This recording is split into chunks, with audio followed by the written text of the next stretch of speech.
lucu adalah pasal 27. Pasal 27 bunyinya, hakim pengadilan tinggi yang mengadili perkara sebagaimana dimaksud dalam pasal 87 guna kepentingan pemeriksaan banding berwenang mengeluarkan surat penahanan untuk paling lama 30 hari. Bagaimana coba? Wakil ketua yang nggak berwenang, dia mengutip pasal 27 di mana dia bukan kewenangannya, gitu loh. Aparat yang bisa mengendalikan itu semua. Lalu apa yang mau ditakuti gitu loh. Jadi apapun analisanya tidak berdasar tetap menahan Habib Rizik gitu loh. Itu poinnya. Apa yang bisa bantah coba? Nggak ada, karena ini dibuktikan dengan track record kesantunan Habib Riziknya. Bahkan ketika dalam persidangan saja orang pada mau datang, dia melarang, nggak usah lah. Itu kurang apa? Kooperatifnya gitu loh. Kalau kita diamkan, kalian ini akan diinjak habis. Habib Rizik itu mutiara di padang pasir. Tidak mungkin kalian bisa ngambil mutiara kalau tidak meminggirkan pasirnya. Nah, kalau mutiaranya sudah diambil, apa artinya ini semua nanti di mata mereka?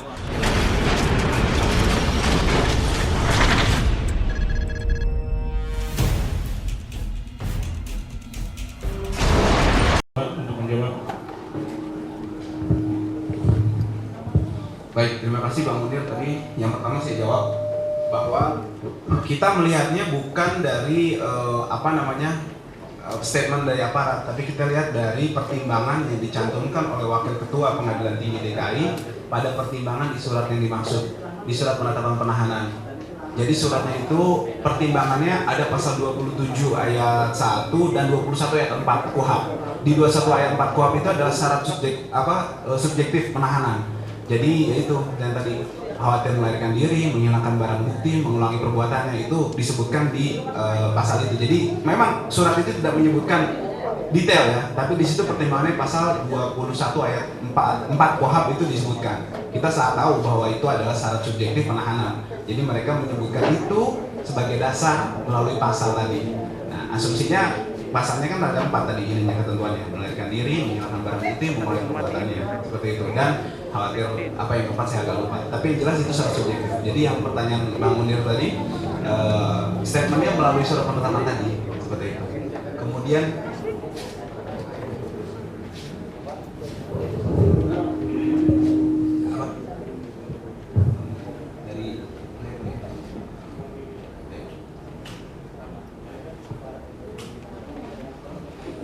dari Saudara Mahdi dan kalimat dia mungkin yang ketiga bisa nambahkan kekhawatiran pemerintah tidak ada jawaban hukumnya, itu analisa. Nanti kita GR dan lain sebagainya, tidak punya ukuran hukum. Mengapa terkesan pemerintah takut kalau membebaskan Habib Rizik? Nah, oleh karena itu jawabannya juga analisa saja, bahwa kita semua menyadari daya anugerah besar dari Allah kepada Habib Rizik. Waktu pulang disambut jutaan orang, sebelumnya juga 212 banyak jutaan orang. Tentu amat berpengaruh kepada pemerintah kekhawatirannya. Tapi ada yang harus dicatat oleh kita publik semua, bahwa Habib Rizik tidak memilih jalan konfrontasi. Hatta anak buahnya FPI sudah dibunuh. Tidak pernah kita mendengar Habib Rizik memerintahkan untuk perlawanan dengan serbu dan lain sebagainya. Harusnya kondisi objektif ini jangan dijawab dengan subjektivitas. Artinya subjektivitas menurut pendapatnya sendiri untuk kekhawatiran-kekhawatiran tadi. Itu tidak ilmiah, tidak intelektual, tidak objektif dalam bahasa saya, tidak objektif, tidak sistematis, tidak toleran, tidak jujur, benar, dan tidak adil.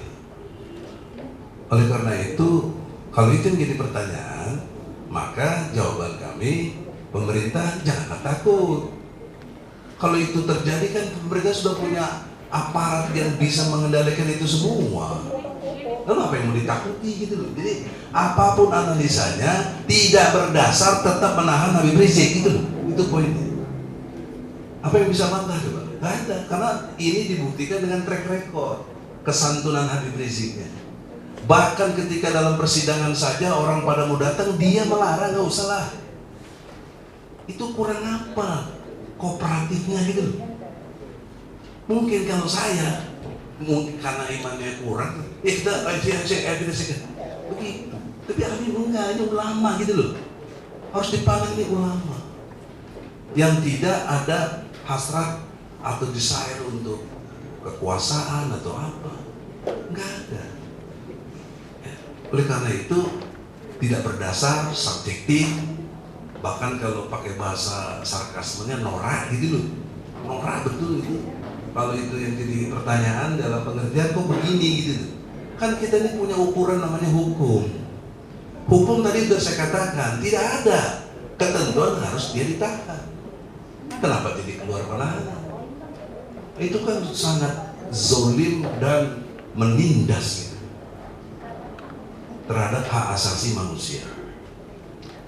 Kemudian pertanyaan yang ketiga, sepanjang saya pahami akan berbuat apa ya?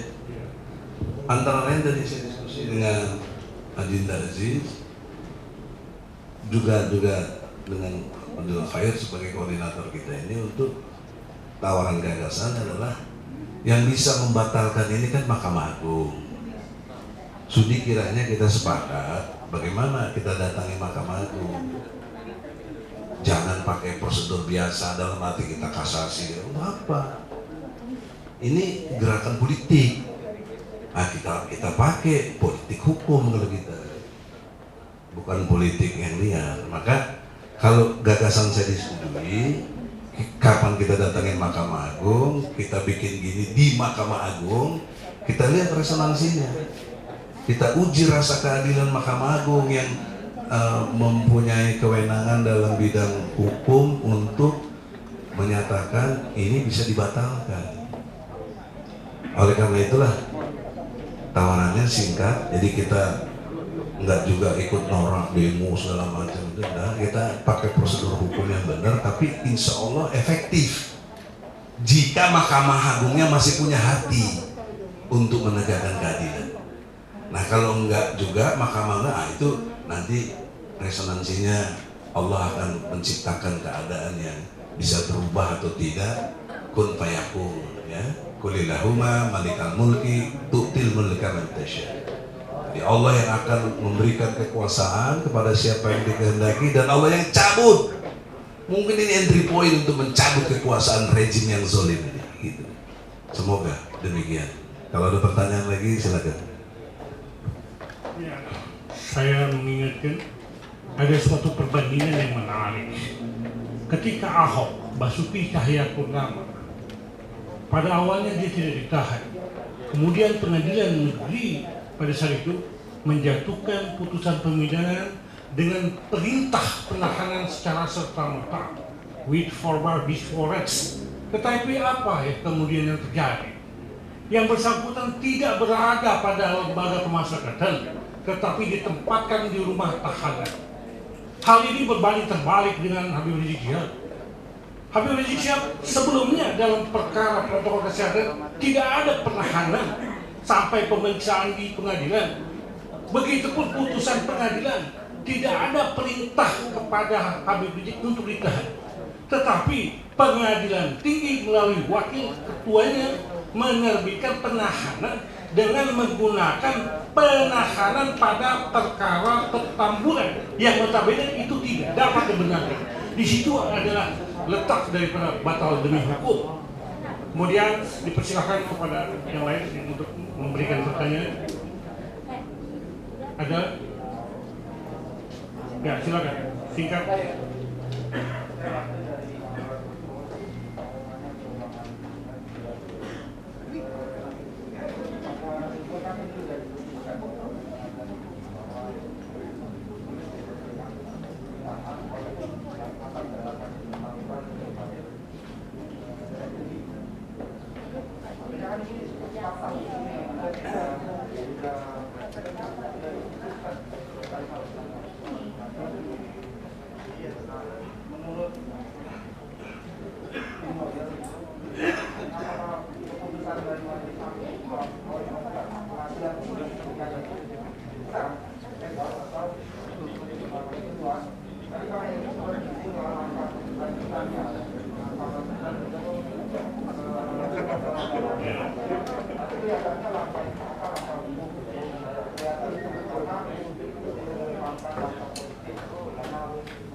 Ya, Profesor.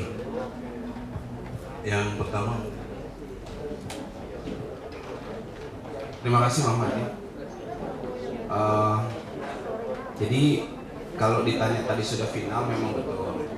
Situ sudah ada penetapan dari Wakil Ketua Pengadilan Tinggi. Tadi saya sudah di prolog saya jelaskan bahwa ini tidak bisa diterima secara hukum sebenarnya. Karena tindakan-tindakan melalui penetapan yang ditandatangani oleh Wakil Ketua ini adalah hal yang tidak lazim, hal yang tidak berdasar hukum. Makanya tadi guru saya, Dr. Abdul Khair, mengatakan bahwa ini batal demi hukum, seperti itu. Artinya penetapan ini dilakukan oleh seseorang yang mempunyai yang tidak mempunyai kewenangan, maksud saya. Kenapa? Karena yang berwenang untuk melakukan penetapan sesuai KUHP, penetapan penahanan itu adalah majelis hakim. Majelis hakim menetapkan penahanan, kan seperti itu kan, baik pengadilan negeri atau pengadilan tinggi. Waktu tempo hari majelis hakim menahan Habib Rizik di kasus Petamburan melalui penetapan, dan tetapkan saudara terdakwa ditahan dan sebagainya, seperti itu. Artinya ketika nanti akan menetapkan lagi, harusnya kan melalui apa? Melalui majelis hakim, melalui sidang. Tadi saya katakan, sidang online offline saja merubahnya pakai penetapan, yang menetapkan majelis hakim. Ini tidak gitu loh. Kalau misalnya ini ditetapkan oleh majelis hakim yang sudah terbentuk, ya, kemudian diketok palu ada penetapan yang tanda tangan yang menetapkan majelis hakim, kita nggak akan permasalahkan lah seperti itu, karena memang sudah tahu mekanismenya seperti itu. Ini mekanismenya yang pertama adalah Wakil Ketua Pengadilan Tinggi tidak berwenang untuk melakukan penetapan penahanan seperti itu. Jadi ketika mereka tidak berwenang kemudian mengeluarkan secara ugal-ugalan dan serampangan, tadi saya ulangi lagi, maka itu artinya terjadi kesewenang-wenangan gitu. Artinya untuk apa terus kita ada KUHP gitu. Maklum saya mengeluarkan rilis dan juga surat nanti. Ini kalau dulu Louis XIV mengatakan letat semua, ini Louis semua, hukum itu serah gue mau begini mau apa? Hakim belum ada nih, ya udah gue tetapin semua. Ya kalau begitu bagaimana ya? Kita protes di sini karena itu. Kita mohon pada saudara-saudara sekalian di media, rekan media, untuk mempublish ini gitu loh, untuk supaya masyarakat paham ada penyimpangan di sini seperti itu. Itu Bang Fadli singkatnya.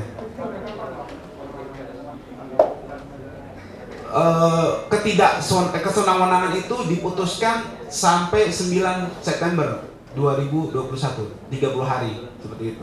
Saya nggak tahu kalau misalnya nanti ada hal lain lagi yang mengenai ini seperti itu. Itu yang bisa jawab. jadi dalam pendekatan ilmu hukum sudah sangat jelas bahwa peristiwa di tingkat pengadilan negeri dengan segala ragamnya tadi diambil alih oleh pengadilan tinggi.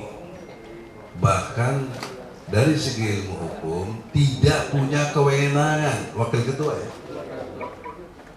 Bagaimana orang nggak punya kewenangan ambil kewenangan? Ini kan korupsi tingkat jabatan namanya. Disfungsional dalam perspektif hukum.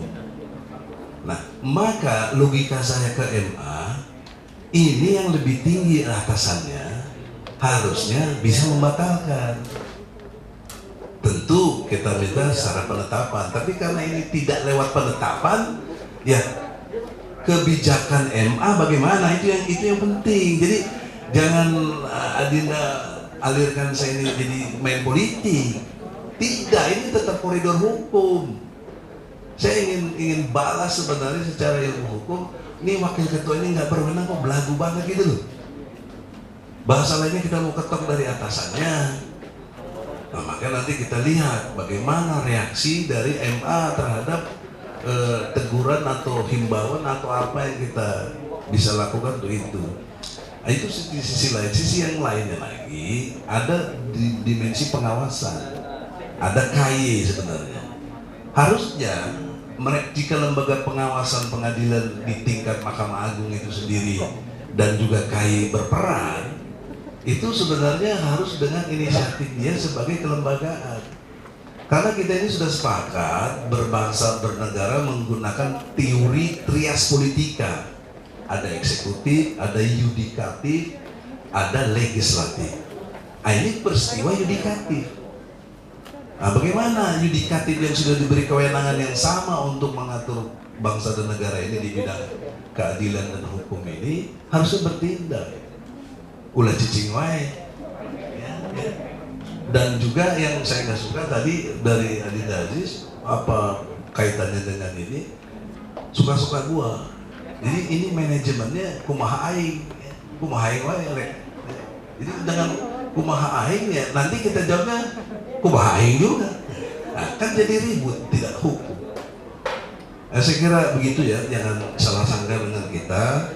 Dan juga lagi pula gagasan saya kan belum disetujui, ini sebagai responsif aja, kan harus menjawab situasi itu ada. Terima kasih.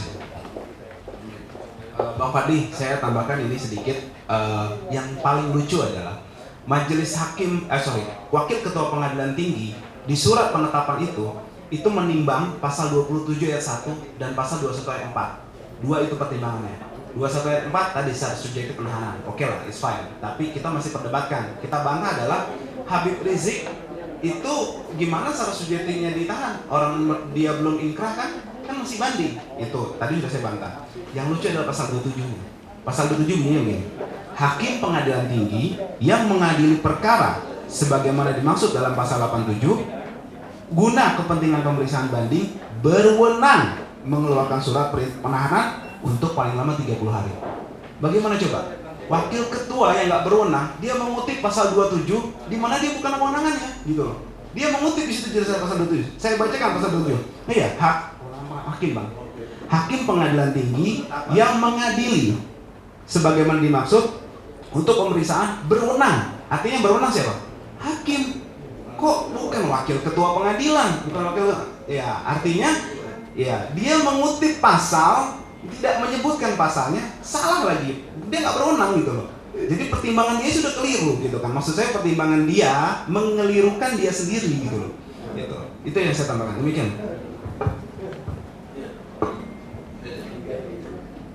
Jadi terima kasih ya. Saya mencoba menambahkan dalam arti kata saya ingin membuka wawasan lebih dalam ya. Lebih dalamnya begini.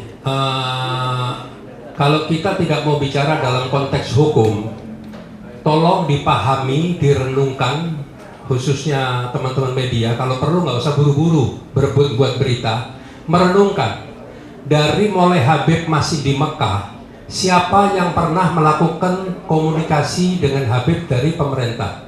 Jelas dari mulai Kapolri sampai Kepala Badan Intelijen Negara. Sepulang Habib dari Rizik, Menko Polhukam terlibat dalam opini.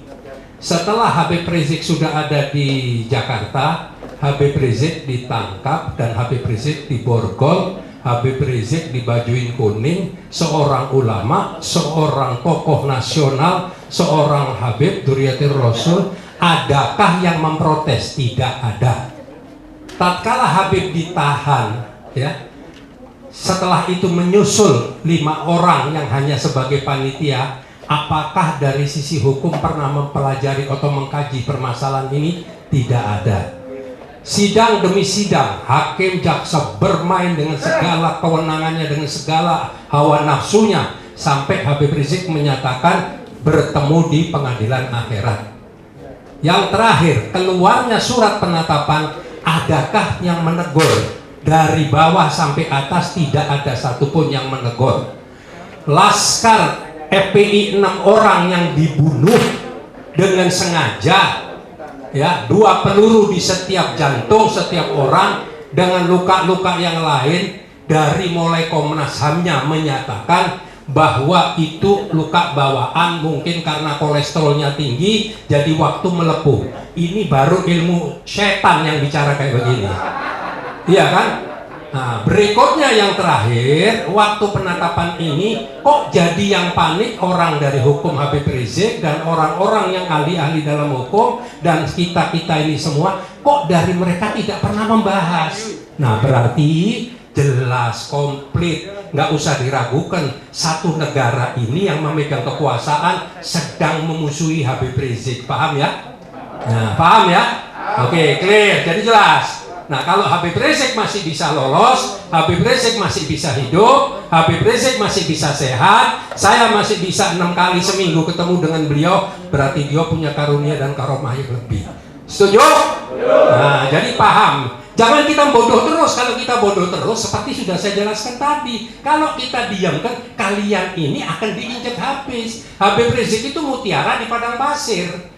Tidak mungkin kalian bisa ngambil mutiara kalau tidak meminggirkan pasirnya. Nah, kalau mutiaranya sudah diambil, apa artinya ini semua nanti di mata mereka? Karena ini bukan otoritas dari aparat. Saya usia 66 tahun mengikuti berapa periode pemerintahan. Ini bukan karakter pemerintahan. Ini ada behind the hand, di belakangnya ini, yang mengendalikan semua ini di bawah nalar. Bayangkan sampai yang namanya pengadilan itu didatangi oleh aparat tingkat tinggi, dilobi untuk menekan Habib agar dikenakan 4 tahun. Ini bukan rahasia. Nah, jadi inilah yang saya mau sampaikan. Dan aparat di atasnya tidak bisa berbuat apa-apa. Jadi terus dari ujung sampai ujung. Dan saya saat diantaranya yang bertemu dengan Presiden RI Jokowi 2 kali di Istana Negara Jakarta dan yang tahun 2018 di Istana Bogor. Apa hasilnya? Bola bundar. Assalamualaikum warahmatullahi wabarakatuh. Ya, ada wacana bahwa kami yang menandatangani surat pernyataan sikap ini akan menantang uji sahih, uji validitas terhadap keabsahan penetapan perintah penahanan dari pengadilan tinggi. Apabila ini menjadi keputusan kami, maka akan ada tindakan lebih lanjut untuk disampaikan kepada rekan-rekan sekalian. Mengingat waktu yang sudah sedikit, akan disampaikan tambahan oleh Abang Egy Sujana. Terima kasih saudara-saudara. Ini untuk juga konfigurasi semua persoalan yang bisa kita jawab dalam perspektif cara berpikir yang Os Jubedir tadi. Saya meneliti, memahami perjalanan bangsa kita ini, banyak ragam kejadian. Ini satu bukti nyata adanya cacat berpikir. Seperti tadi sudah jelas, tidak punya kewenangan, dia ambil kewenangan. Berarti apa? Ada intervensi. Nggak mungkin nggak ada intervensi. Ini kalau pemikirannya benar. Karena dia nggak benar, cacat berpikir, maka turunannya menjadi cacat moral. Ini moral bangsa kita ini direpresentasikan oleh pejabat-pejabatnya yang ada dalam perspektif dunia hukum, orang pengadilan tinggi. Karena cacat moral, maka turunan berikutnya cacat dalam berbagai tindakan-tindakannya. Nah, jadi ini bisa menjadi konklusi besar buat bangsa ini, bahwa dalam konteks pemerintahan tadi yang sudah diinikan oleh Pak Ustadz Marta, ini bukan pemerintahan yang good government. Jadi ini satu kondisi adanya satu pemahaman feodalisme, oligarki dan transaksional. Ini yang terjadi. Sehingga outputnya jadi akarnya itu dari cacat berpikir, cacat moral dan cacat tindakan. Jadi oleh karena itu, satu contoh lagi cacat berpikirnya itu dalam konteks pasal 27 ayat 1 KUHP loh ini, KUHP. Kitab Undang-Undang Hukum Acara Pidana, itu yang berhak menetapkan adalah majelis. Dia yang melakukan adalah wakil ketua. Logikanya secara ilmu hukum, jangankan wakil ketua, ketuanya sekalipun tidak boleh gitu loh. Kok diambil alih? Ini mungkin juga kompromi. Ente aja deh, kalau kita terlalu sebagai ketua gimana? Itulah yang dimaksud dengan salah satu cacat berpikir, sehingga cacat moral dan cacat tindakan. Indikasinya, ini kita sedang dipimpin oleh yang cacat berpikir, cacat moral dan cacat tindakan. Makanya ngaco terus, ya. Saya kira demikian. Konklusinya mudah-mudahan Allah rahmati kita semua dan dalam waktu dekat ada perubahan. Assalamualaikum. Ya, kami rasa sudah cukup Kita tutup dengan pembacaan doa. Setelah ini, apabila kawan-kawan mewawancarai DP kami, dipersilakan. Dan perlu disampaikan, mohon dikutip secara auto apa yang telah disampaikan dalam surat pernyataan pendapat sikap ini. Ini telah melalui kajian yang mendalam, ilmiah, yuridis, dan selanjutnya sebagai narasumber resmi ditunjuk disepakati yaitu Aziz Yanuar dan Bapak Jujur Purato. Untuk pembacaan doa, silakan kepada Kiai. Ya.